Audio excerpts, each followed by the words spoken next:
আপনি যদি অনায়াসে ১ প্লেট ভাত পেট ভরে খেতে চান তাহলে আজকের এই রেসিপিটি আপনার জন্য। তার জন্য প্রথমে আমি একটা কড়ার মধ্যে অল্প একটু তেল দিয়ে এর মধ্যে 1/2 কাপ পেঁয়াজ কুচি এবং 1 চা চামচ রসুন কুচি হালকা একটু ভেজে এর মধ্যে দিয়ে দিচ্ছি লবণ এবং 1/2 চামচ হলুদ গুঁড়া ও অল্প একটু মরিচ গুঁড়া দিয়ে এটাকে একটু নেড়েচেড়ে পানি অ্যাড করে এর মধ্যে একটা বড় রুই মাছের চাক দিয়ে ভালো করে ঢাকনা দিয়ে ঢেকে দিব।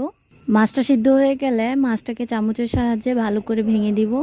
এবার চিকন করে কেটে রাখা করলা কুচি এবং কাঁচামরিচ ফালি দিয়ে এটাকে ভালো করে একটু নেড়েচেড়ে মশলার সাথে মিশিয়ে কিছুক্ষণ সিদ্ধ করে নিব। নিচের অংশগুলো ভালো করে সিদ্ধ করা হয়ে গেলে আবার এটাকে একটু উল্টে পাল্টে আরও কিছুক্ষণ সিদ্ধ করে নিব। ভালো করে সিদ্ধ হয়ে গেলে একটু চেক করে দেখছি যে সিদ্ধ হয়েছে কিনা। কালারটা সবুজ থাকতে থাকতে এটাকে আমি একটা প্লেটের মধ্যে সাথে সাথে নামিয়ে নিব যাতে করে কালারটা নষ্ট না হয়। এই তো আমার ভাজিটা তৈরি করা হয়ে গেছে। এখন এটাকে গরম গরম ভাতের সাথে পরিবেশন